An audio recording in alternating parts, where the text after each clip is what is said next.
ഓം ശ്രീ നാരായണേ നമഃ. ഇപ്പോൾ യോഗ ഭൂമികകളെ കുറിച്ച്, അതായത് യോഗവാസിഷ്ഠത്തിൽ പറയുന്ന സപ്ത യോഗ ഭൂമികകളെക്കുറിച്ച് സംക്ഷിപ്തമായിട്ട് പറയുകയാണ്.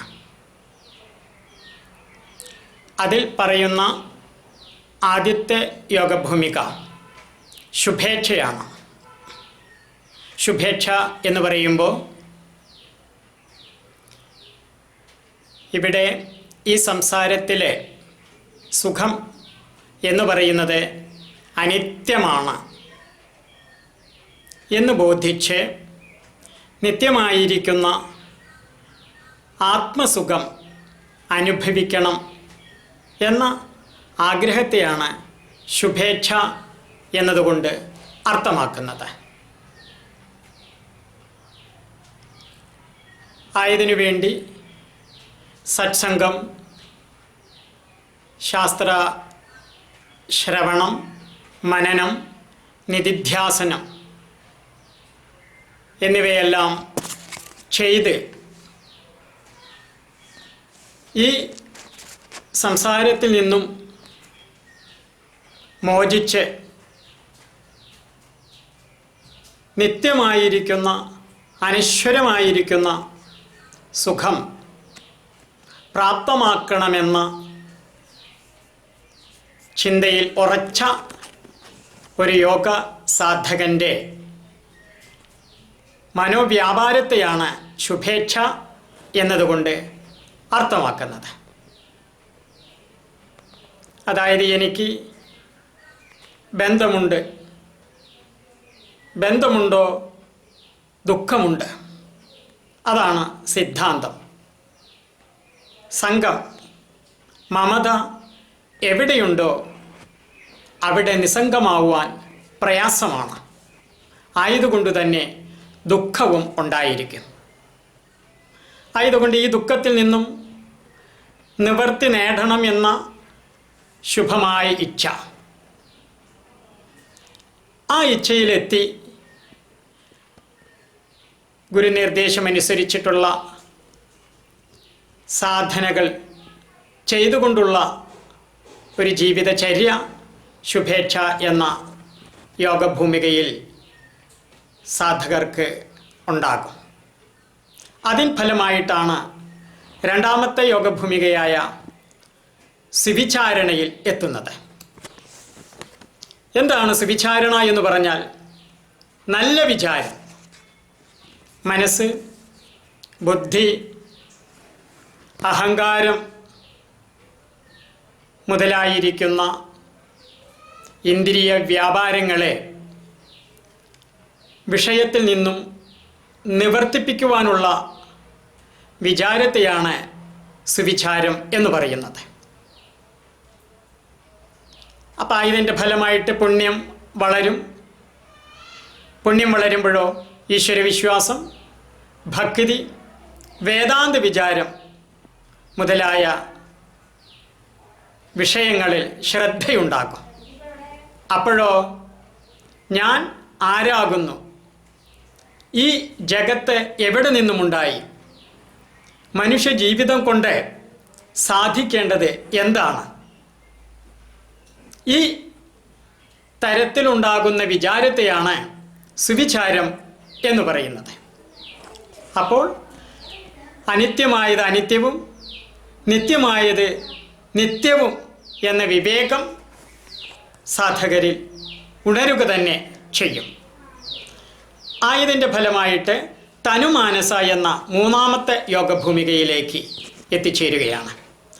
മനസ്സ് അല്പമായി തീരുക, വൃത്തികളെ നിരോധിക്കുക, ഇന്ദ്രിയ വാസനകളെ തനൂകരിക്കുന്നതിനെയാണ് തനുമാനസ എന്ന് പറയുന്നത്.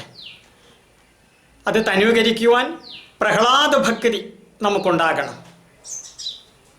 കാരണം ഭക്തി എന്ന് പറഞ്ഞാൽ ഈശ്വരനിൽ ആത്മാവിലുണ്ടാകുന്ന ഇഷ്ടം, അതാണ്. അപ്പം ഇവിടെ പ്രഹ്ലാദ ഭക്തി എന്ന് പറയുമ്പോൾ എന്താ അതിൻ്റെ പ്രത്യേകത? തൻ്റേതായിരിക്കുന്ന ഇന്ദ്രിയ വ്യാപാരങ്ങളെയെല്ലാം പ്രതികൂലമായ സാഹചര്യത്തിൽ പോലും ഈശ്വരാഭിമുഖമാക്കുവാനുള്ള പ്രയത്നത്തിൽ ഏർപ്പെട്ട ഒരു ജീവനാണ് പ്രഹ്ലാദൻ. അപ്പോൾ പ്രഹ്ലാദനിൽ ഉണ്ടായതുപോലെയുള്ളൊരു ആഗ്രഹമാണ് നമുക്കുണ്ടാകേണ്ടത്. യഥാർത്ഥത്തിൽ വിഷയങ്ങളിൽ ഉണ്ടാകുന്ന ആഗ്രഹത്തിനു കാരണം എന്താണ്? അപൂർണതയാണ്. അപ്പോൾ അപൂർണതയായിരിക്കുന്ന ചിന്തയെ പൂർണ്ണമാക്കുവാൻ വേണ്ടിയിട്ട് നമുക്ക് ആഗ്രഹം ഉണ്ടാകണം. അതിന് ഈശ്വരനെ കൊണ്ട് നമ്മുടെ ചിത്തത്തെ, മനസ്സിനെ നിറയ്ക്കണം. ആയതിൻ്റെ സാധനാരഹസ്യം ഗുരുമുഖത്തിൽ നിന്ന് മനസ്സിലാക്കി അങ്ങനെ സാധനയുമായിട്ട് ജീവിതം തുടരുന്ന ഒരു യോഗസാധകൻ മൂന്നാമത്തെ യോഗഭൂമികയിൽ എത്തിച്ചേർന്നിരിക്കുകയാണ്.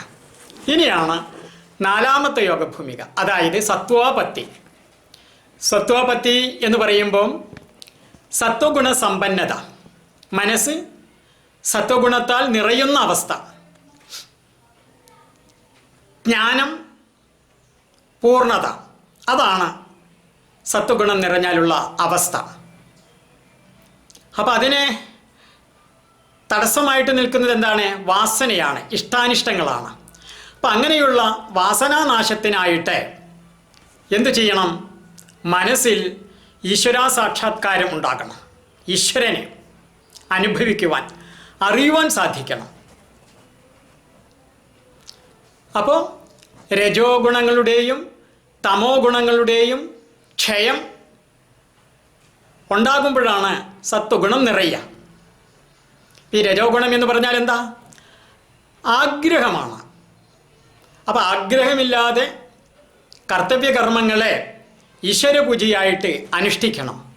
അപ്പം ആഗ്രഹത്തോടു കൂടിയ കർമ്മങ്ങൾ കാമത്തെ, ആഗ്രഹത്തെ വർദ്ധിപ്പിക്കുകയാണ് ചെയ്യുന്നത്. ഇപ്പം ഈശ്വരനു വേണ്ടിയുള്ള, ആത്മജ്ഞാനത്തിന് വേണ്ടിയുള്ള ആഗ്രഹത്തെ നിഷ്കാമമായിട്ടാണ് പറയുന്നത്. അപ്പം ആത്മജ്ഞാനത്തിന് വേണ്ടിയിട്ടുള്ളതല്ലാത്ത ഏതാഗ്രഹം ഉണ്ടായാലും ആ ആഗ്രഹം സാധിക്കുവാൻ വേണ്ടി ഏത് കുതന്ത്രവും കുയോഗവും ജീവന്മാരെ തുടരുവാൻ സാധ്യത ഉണ്ട്, വളരെയധികമാണ്. അപ്പം അങ്ങനെയുള്ളപ്പോഴോ എന്ത് അതിക്രമവും ചെയ്യും. കാരണം ഈ ലോകത്തിലെ ഏതൊരു മനുഷ്യരും വാസന അനുസൃതമാണ് പ്രവർത്തിച്ചു കൊണ്ടിരിക്കുന്നത്. അപ്പം ഈ വാസനയെ നിയന്ത്രിക്കുവാൻ വേണ്ടിയിട്ട് എന്തു ചെയ്യണം? വർണ്ണാശ്രമധർമ്മത്തെ, സ്വധർമ്മത്തെ അനുഷ്ഠിക്കണം. നോക്കൂ, നമ്മുടെ ഇന്ദ്രിയങ്ങൾ, മനസ്സ്, ബുദ്ധി, ഇവയാണ് കാമത്തിൻ്റെ, ആഗ്രഹത്തിൻ്റെ ബീജങ്ങളായിട്ട് ഇരിക്കുന്നത്. ഇപ്പം നമ്മുടേതായിരിക്കുന്ന ഇന്ദ്രിയങ്ങൾ വിഷയങ്ങളിലേക്ക് പോകുമ്പോഴോ സാക്ഷിയായിട്ട് അത് കണ്ടുകൊണ്ടിരിക്കുവാൻ സാധിക്കണം. സാക്ഷിഭാവത്തിൽ എന്താണ്? ആസക്തി വളരുകയില്ല. ഇവിടെ സത്വാപത്തിയാണ്. ആപത്തി എന്ന് പറഞ്ഞാൽ സമാധി. അതിനെ ഈശ്വര ചിന്ത കൊണ്ട് മനസ്സ് നിറയുമ്പോൾ ഉണ്ടാകുന്ന സമാധിയുടെ അനുഭവം നാലാമത്തെ യോഗഭൂമിയിൽ തന്നെ, എന്ന് വെച്ചാൽ ആത്മസാക്ഷാത്കാരം ഉണ്ടായ ഒരു യോഗസാധകനെയാണ് സത്വാപത്തി യോഗഭൂമികയിൽ എത്തി എന്ന് പറയുന്നത്.